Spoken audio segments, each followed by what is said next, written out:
I always remembered just that sense of, it was like the way that how um, uneasy I felt when he suddenly showed those signs of amnesia and how strange it was. I just remember thinking, like, that can't be real. Like, he can't have just forgotten what happened. Like, it felt so strange to think that, I don't know, like, it could just be erased in just an instant, in an instant.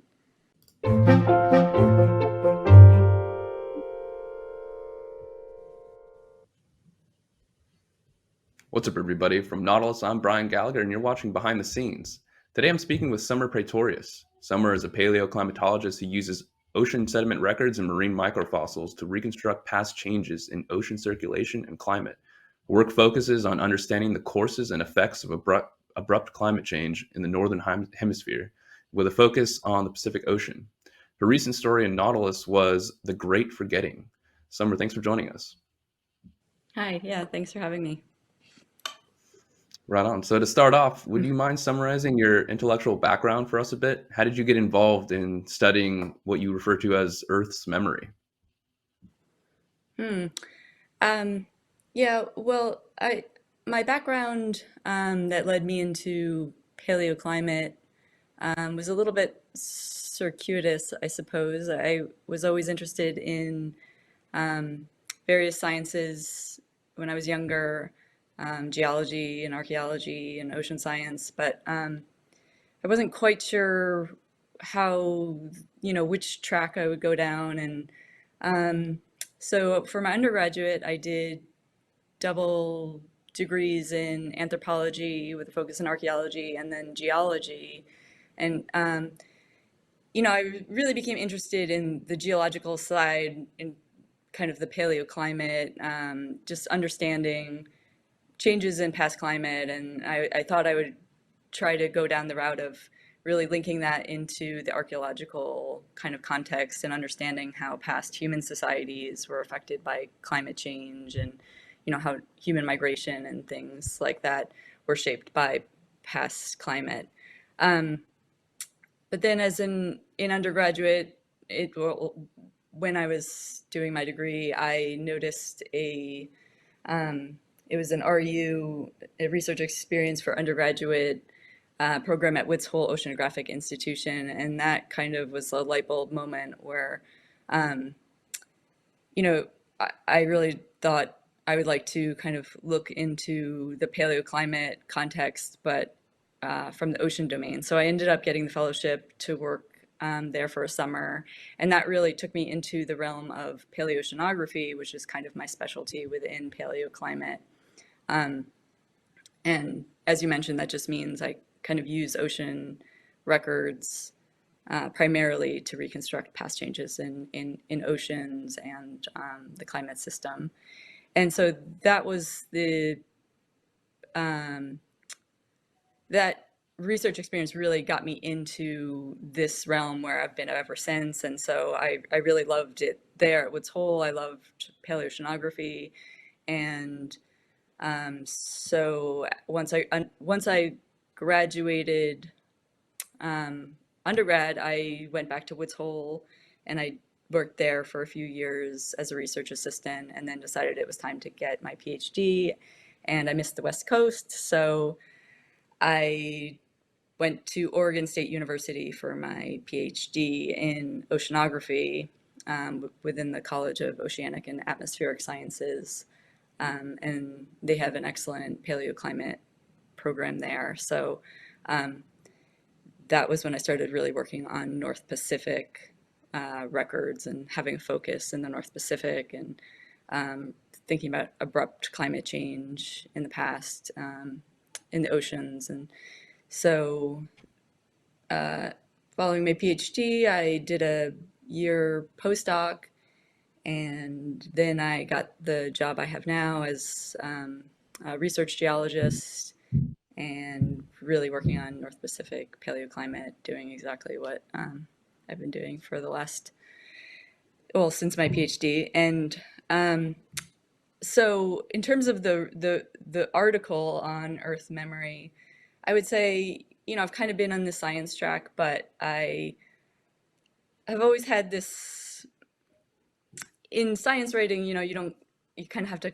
cull all of the poetic meandering, and there's always been a side of me that's a little bit more creative, and so writing these articles is a way for me to kind of expand on some of the the sort of broader view of some of the science that I don't really get to tackle in these more focused science papers. Was a concern for climate change and its impact on the planet um, what got you interested in studying climate in the first place? Or maybe you can take us back a little bit further, and maybe is there something from your past or your childhood that explains why you had an interest in science to begin with? Why did you go into studying geology and so forth? I think I was always interested in the past. Um, in the article, I talk about living on the junkyard, and whether I think some people are just interested in the past innately, and so I can't say for sure whether that was just always me, but living on the junkyard, it was a place that was kind of filled with the past. It was sort of like an archaeological site of, um, just all of these relics that. Uh, so we had a junkyard. I mean, it was 60 acres, and it had cars from um, the early, from really, uh, old wooden wagon wheel type cars. You must have been exposed to almost like a chronology of time passing. You can Yeah, see different objects from different eras and yeah, how just culture change as it manifested in material culture.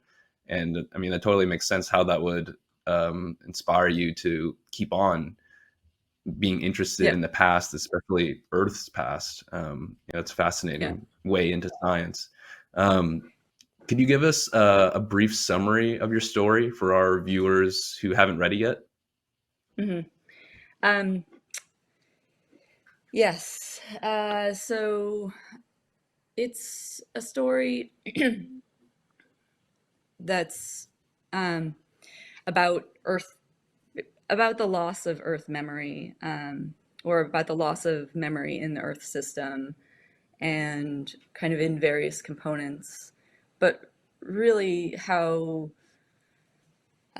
So by components, I mean, the biosphere, the loss of biodiversity, and the melting of glaciers, so memory in ice, also oceans. In these systems, I mean, they contain information, so we can think of memory as both information, but also as a kind of inertial force that helps to dampen new perturbations. And I think that, it's easiest to think about those things in parallel or in analogy to human memory. And so I also talk about the story of my brother, and he developed schizophrenia as a teenager, and really the decline in that episode was preceded by an episode or by an event where he had a head injury and he had amnesia, short-term amnesia. And so, yeah, I think for me, the parallel is really about like memory as an early warning sign of kind of destabilization. And I think that, you know, we do tend to, we see that with human memory. Often memory loss kind of precedes some sort of decline or dysfunction. And in my science, I do study a lot of abrupt climate change. And so, and I became interested in the science of sort of early warning indicators prior to critical transitions or tipping points in the Earth system. I think that science is really fascinating, that there are some of these kind of generic early warning signs that precede these abrupt transitions in any number of complex systems. And so that was something that I was studying in kind of paleoclimate. And so there's a little bit of that parallel between thinking about early warning signals and then kind of observing more in my personal domain the observation of this kind of decline in memory before really there was any other indicator of something that was wrong, but would kind of unravel in time. Yeah, I mean, you beautifully parallel these two stories of memory loss in the Earth and in your brother, and you talk about them in terms of being precipitated by these shock events where your brother had a head injury, and I mean, and the Earth, I mean, has had this acceleration of carbon going in the atmosphere. Maybe you can talk a little bit about how what the link is between Earth's memory and its capacity for resilience to changes, um, and what that means for our various ecosystems and their capacity for recovery.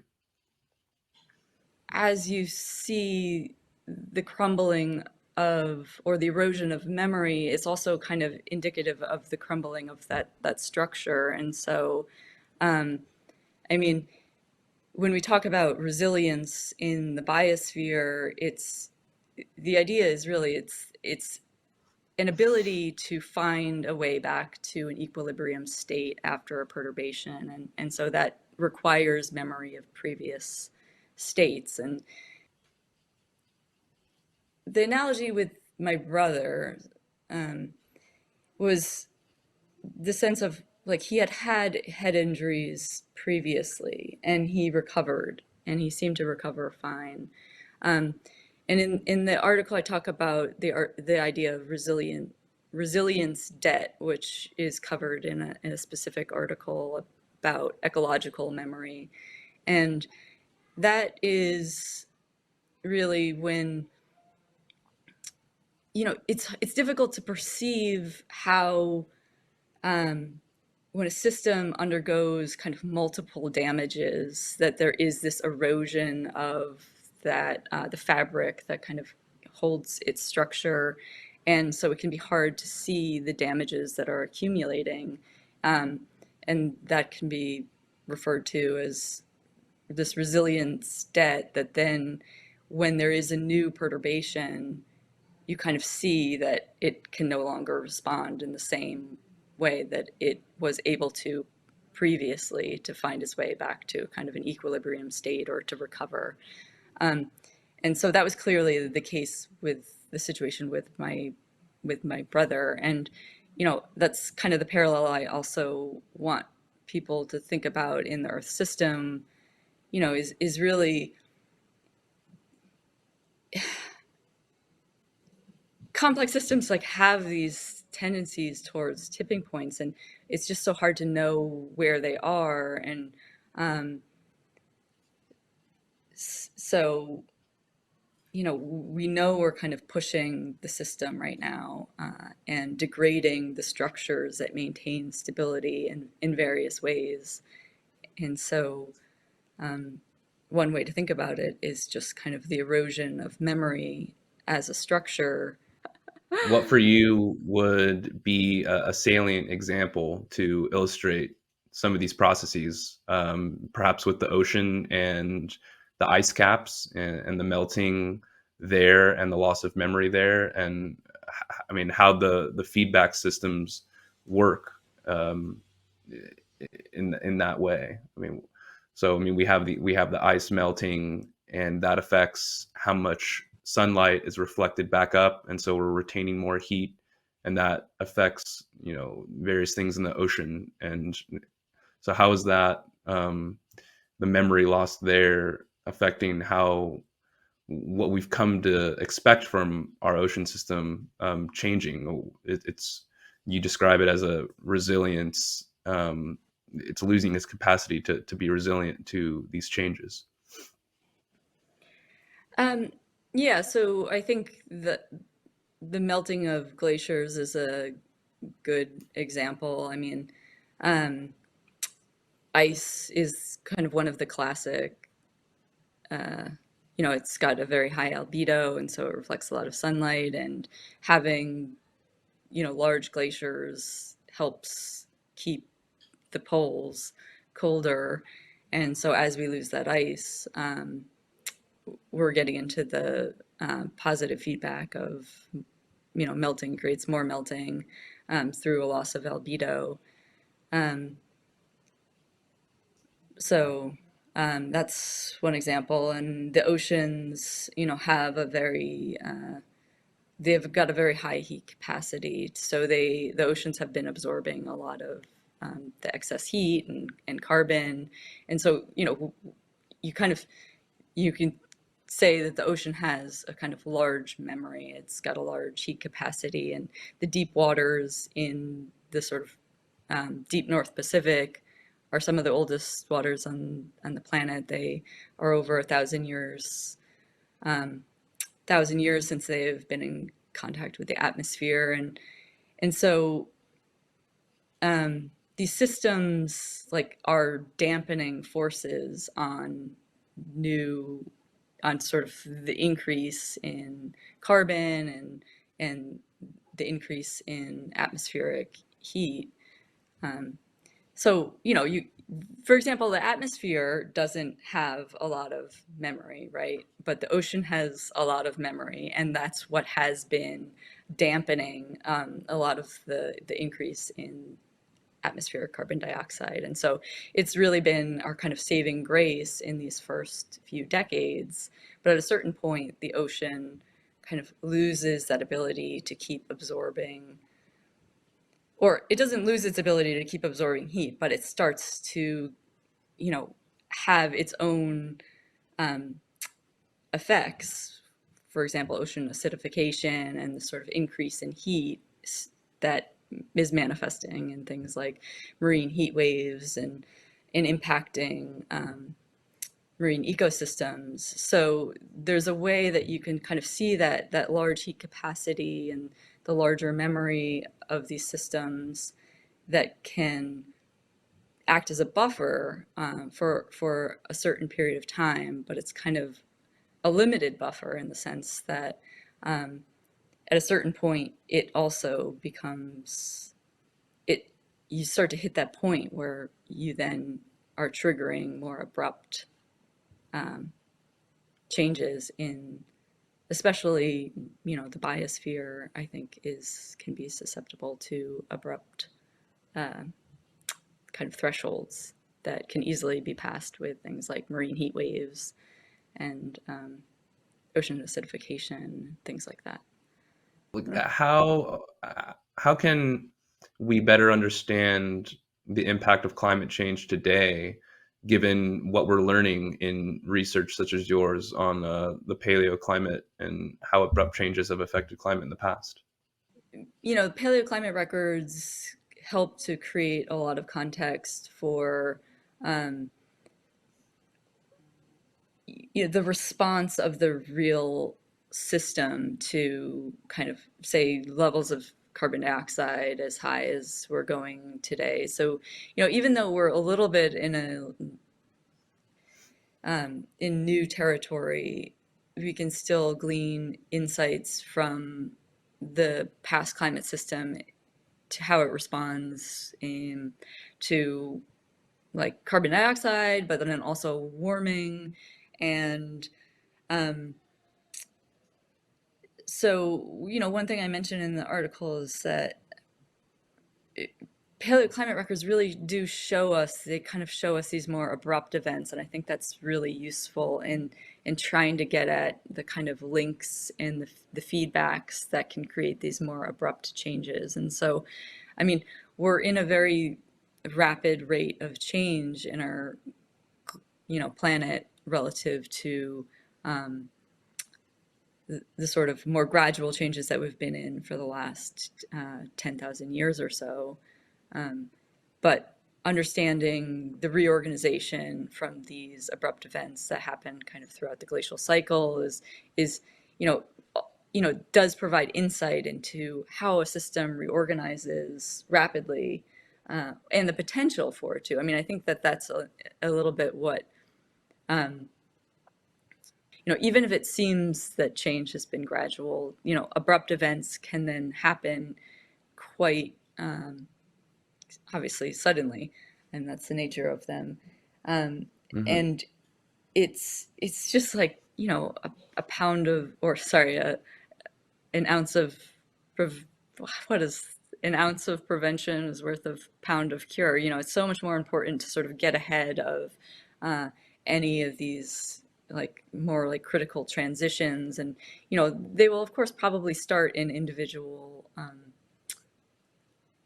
systems, and I think that we're starting to see that, but we kind of want to prevent the larger scale reorganizations. And so I think paleoclimate provides a lot of insight into how things can reorganize and how they did in the past, and looking to past states when CO2 was as high as it is, or the climate system is likely to be as warm as it will be in the near future, gives us some context for like what we might expect in the future.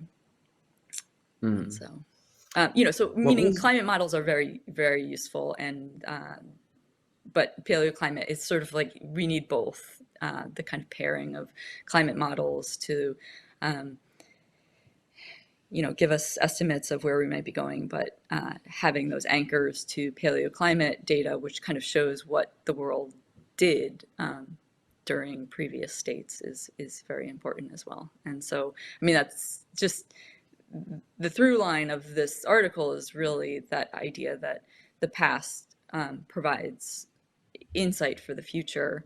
And I think that's very true with memory. I think um, you can see it in human memory as well, where, um, we think of memory as just a sort of recollection of the past, and that is what it is, but it also provides the ability to kind of see into the future. And so when people suffer from memory loss, it I think it's been concretely shown that they can also have issues kind of imagining the future, because the future is kind of pieced together from the past, right? That's yeah? how we like predict. Yeah. What was your impetus or inspiration for writing about loss of memory on Earth and with your brother now? Yeah, the loss of kind of memory within my family domain, in the sense of, you know I had all my grandparents and both my parents had died by the time I was 30, and then my older brother died a few years later. And well, after he died, it was really the sense of like, you know the realization of how there was no of the loss of the memory, like of the kind of elders in my life, right? And Hmm. I think we all need that sense of wisdom, or the the information that these people in our lives hold. And you kind of don't realize how important it is until it's gone. And what I just realized, like, there's nobody else that remembers kind of my early life. And at the time, I was seeking out a lot of comfort from, I've always sought out comfort from the natural world, and kind of just feeling that, for example, going to the old growth forests in Big Basin when I was missing my mother, or things like that. And then simultaneously, it kind of felt like I was watching those systems be lost as well. For example, there were some of these giant eucalyptus trees that I would love to go visit, and they just started being cut down. Um, and um, then there was a fire in the Big Basin, and I worried that the redwood trees, the old growth there. So it was the sense of like, not only, I was looking to the natural world for that kind of longer time scale that is a calming kind of energy. It's like the wisdom, and wisdom is really kind of another word for memory, right? And I think a lot of people naturally find that um, in nature, and so it was a sense that we were losing um, those older, that deeper time. Um, Hmm. yeah, in biodiversity loss and the loss of kind of old growth forests, in the melting of ice. It's just that there's such a kind of um, a, destruction of so many systems on our planet right now, and I think simultaneously there's also just a sense from a lot of people that there's this emphasis more on kind of short time scales, and sort of a loss of the reverence of the past, or of for wisdom. And Um, what were some of your first thoughts about how to go about writing the story once you were, inspired by this feeling of loss in your family and in what you were seeing in nature? How did you think about you would, yeah, go about telling the story?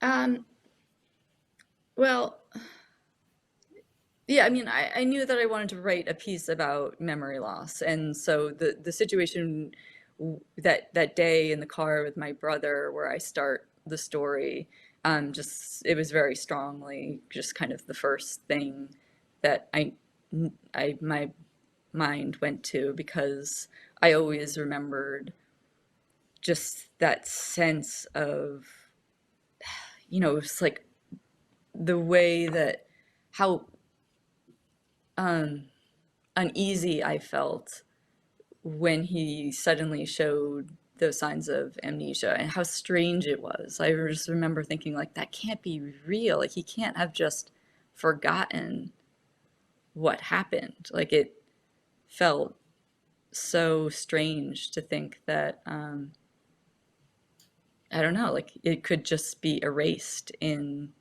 just an instant, in an instant. And like I said, it was just a very short time that he had forgotten, but it was still just such a really stark moment where, where he couldn't remember. And I just thought, wow, like, are you okay? Um, and so it just was one of those really vivid memories. And then, of course, like everything that happened afterwards, the trajectory that his life went, and has been a sort of very difficult thing in my life. And so when I thought about memory loss as a kind of early warning sign, I just naturally located with the situation with my brother. Um, Hmm. and then, I mean, honestly, the article took me like 2 years to sort of weave my way through in its first draft, because I didn't quite know how to link all those things. Um, and Hmm. it's just something I do on my free time, so it was a very like slow process of finding my way through the story. And then I will say that working with Kevin Berger, the editor at Nautilus, was in the end. So when I finally sent it, um, then in the end we did a lot of back and forth with kind of how to. He encouraged me to actually expand on the story with my brother. So the original version, like it was there, but um, less so than in the way it ended up in the end. And so it was nice to work with him to kind of like expand that story a little bit. Why don't you tell us what you're working on at the moment? What's occupying your Mm. time and your attention? Um, I am, well, I don't think I can talk too specifically, but I am Okay. always just working on different records from the Northeast Pacific. So I've got projects in the Gulf of Alaska and Southern California and off the coast of Oregon, and just uh, doing these reconstructions. And I did have a paper recently accepted that I've been working on basically since the start of the pandemic. And so I am so excited to see that off. And I can't Nice. really spill the beans on the topic, but hopefully it'll be out soon. So, Right on. What do you want to tell our viewers where we can find you online and perhaps see you share that on social media or on a website? Where are you on the internet that we can um, find your work? yeah, I'm kind of terrible at social media, but I am on Twitter. Um, I'm at S_Praetorius on Twitter, and I do have a website, but I just kind of uh, anyway. So I guess Twitter is the best place to find me. All right, sounds good. Well, Summer, it was great talking to you and hearing your thoughts on your family and your interest in the earth and how you brought those two together in this really really riveting and insightful story. Okay. Well, thanks.